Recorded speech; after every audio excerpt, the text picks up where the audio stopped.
RMC, midi 15h. Estelle Midi. Rémi Barré. Estelle Midi, tous les jours midi 15h sur RMC, RMC Story. Nous sommes vendredi et les notaires sont avec nous. J'en ai même un à côté de moi. Bonjour RMC, Estelle Midi. Les notaires vous répondent. Bonjour Xavier Lièvre, merci d'être avec nous. Bonjour Rémi, merci à vous. Vous êtes notaire à Paris et vous êtes là pour répondre à cette question aujourd'hui. Elle nous est posée par Nadine, elle a 56 ans. Elle a posé cette question sur l'adresse notaire au pluriel pour vous @rmc.fr. Je vous lis donc sa question. Bonjour, on m'a parlé de la mise en place d'une SCI pour un achat immobilier avec mes 4 enfants. Quels sont les avantages et quelles sont les démarches à effectuer? Déjà, c'est quoi une SCI? Ça veut dire quoi? C'est-à-dire Société Civile Immobilière. Ouais, c'est ça. J'en ai déjà entendu dire. Voilà, c'est l'outil de société classique pour détenir des immeubles si on veut éviter d'être en direct propriétaire d'un immeuble. Et quels sont les avantages donc? Alors déjà les démarches, en fait c'est très simple de faire une SCI, il faut signer des statuts et une fois qu'on a signé les statuts, enregistrer, immatriculer la société au registre du commerce. Donc ça c'est simple. Les statuts en soi c'est pas très compliqué les statuts. La question qui est compliquée c'est pourquoi une SCI, à quoi ça sert? Et donc, alors il y a plein de fausses idées, parce qu'il y a plein de gens qui se disent ça fait bien, donc c'est sympa en fait, on va faire une SCI. La question c'est à quoi ça sert, pour détenir le bien ou pour le transmettre? En fait, pour détenir le bien, ça peut être utile dans un certain nombre de cas pour éviter l'indivision. C'est l'indivision, c'est l'espèce de monstre qu'on subit souvent dans les familles. On imagine que c'est infernal, voilà, mais c'est pas forcément infernal, c'est souvent subi en fait, c'est ça le problème. En famille, avec 4 enfants, pour répondre précisément à Nadine, est-ce que c'est important de faire une SCI pour détenir le bien? J'en suis pas totalement sûr. Je veux dire, détenir un bien en famille, soi-même, avec son conjoint, et puis ensuite transmettre aux enfants, juste l'aspect de détention n'est pas forcément essentiel. D'accord. Voilà. Après, la question, c'est est-ce qu'il faut utiliser la SCI pour transmettre le bien? La transmission, c'est pareil, il y a plein de fausses idées. La SCI, c'est pas magique, en fait, ça va pas. Si on met les enfants comme associés dans la société, les enfants vont pas devenir miraculeusement propriétaires de la maison s'ils n'ont pas payé.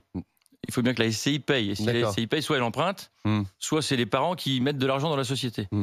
Et donc, s'il n'y a pas un moment de donation aux enfants, de la valeur donc de l'argent, il n'y a pas de miracle. Alors ça sert à quoi? C'est bien dans quel cas? Donc c'est bien. En fait, ça dépend. Si on veut, donc ça sert déjà à détenir un bien pour clarifier les règles de gestion.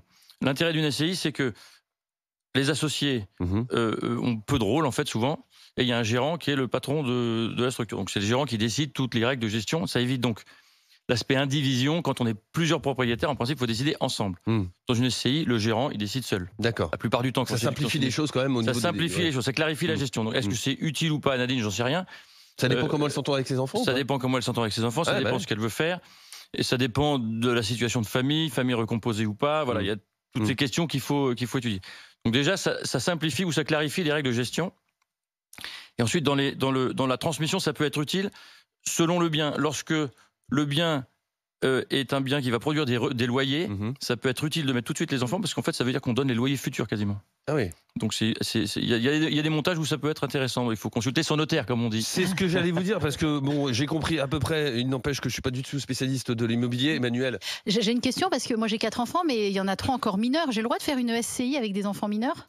Alors les enfants mineurs peuvent être associés. Ouais. La difficulté, c'est que des mineurs peuvent pas emprunter. Donc si la SCI a besoin d'emprunter, c'est voilà, pour ma pomme. Ça peut être un peu compliqué. Voilà, disons qu'il faut en parler avec la banque. Il y a des solutions. Parler avec ton notaire. Il y a des solutions là aussi avec la banque. Objectivement, parce que là, on parle quand même un engagement immobilier comme ça engage une vie, comme on dit. Hein. C'est sur des années d'emprunt. Et évidemment, moi, je suis pas du tout spécialiste de l'immobilier, mais c'est vite complexe. Disons que si l'idée c'est de transmettre, il faut comprendre que le principal enjeu d'une transmission, c'est de donner, parce que quand on donne de l'argent ou des parts de société ou un immeuble, on a un abattement fiscal de 100 000 euros par parent par enfant. Donc Nadine, là, avec 4 enfants, elle peut donner 400 000 euros en valeur fiscale.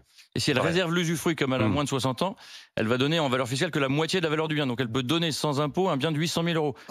L'enjeu en fait de la SCI par rapport à ce sujet de donation est parfois un peu décalé, d'où beaucoup de fausses idées sur la SCI. Et d'où la nécessité, dans ces cas-là, en tout cas le conseil qu'on leur donne, c'est d'aller voir son notaire. Voilà, il faut savoir ce qu'on veut et agir en connaissance de cause. Exactement. Donc il faut connaître la cause avant d'agir. Allons voir les professionnels. Merci beaucoup Xavier Lièvre d'avoir été avec nous, notaire à Paris.